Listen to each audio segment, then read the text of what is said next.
So, hello guys. Ngayon naman magluto tayo ng simple na soup. Okay. So, meron ako ditong pinakaluang tubig. Tapos, mag-add ako ng sea cucumber. Pinakuluan ko na yung aking sea cucumber ba eh. Ayan.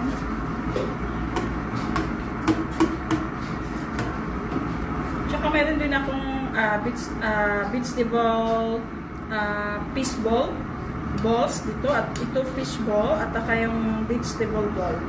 Okay? Pero mamaya na natin siya ilalagay kasi anuhin muna natin yung aking nilalagay na sea cucumber. Mag-add ako guys ng chicken cube. Half. So ngayon naman guys, i-add ko yung aking mushroom. White mushroom. Napakasimple lang at napakadaling lutuin guys yung ating soup. Maulan kasi.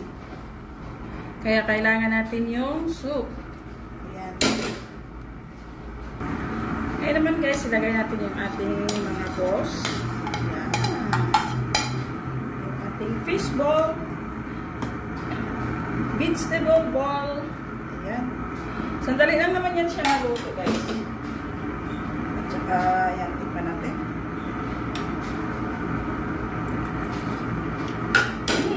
Okay na yung sa kanyang test. So, ngayon naman guys, mag-add ako ng cornstarch.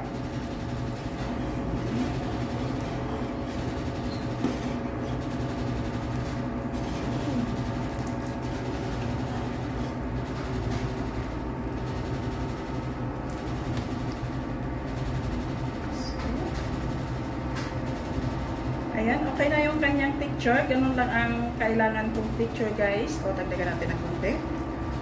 Okay. Oh, wow. So, okay. So, ngayon naman, timplahan natin siya ng black pepper. So, black pepper.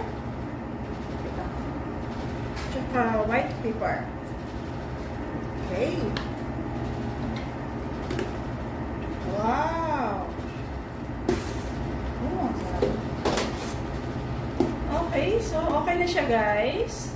Ngayon naman, ilagay natin yung ating binatil na itlog.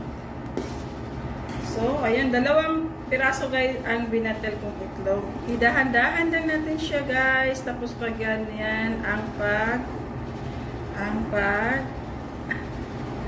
ano niya, yan. Okay.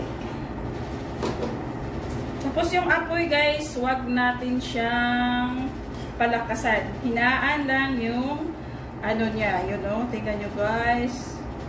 Napaka-simple at napakasarap. Hindi mo na kailangan mag-order pa doon sa restaurant. Basta marunong ka lang gumawa. So, okay na siya guys.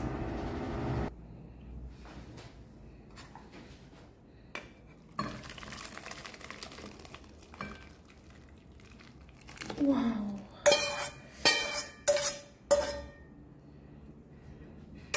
So, napaka-simple lang guys ng ating soup. Tapos, lagyan natin siya ng okay.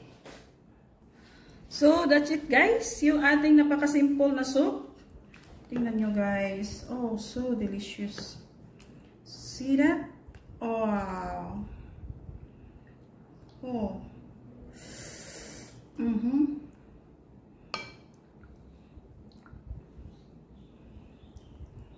Tignan mo yung itlog. Yung itlog niya guys, napakasarap na. Okay. So guys, ito na yung ating napakasimple at madali lang natin gawin na soup. Salamat sa pamanonood. Thank you for watching guys and God bless. See you sa susunod kong video.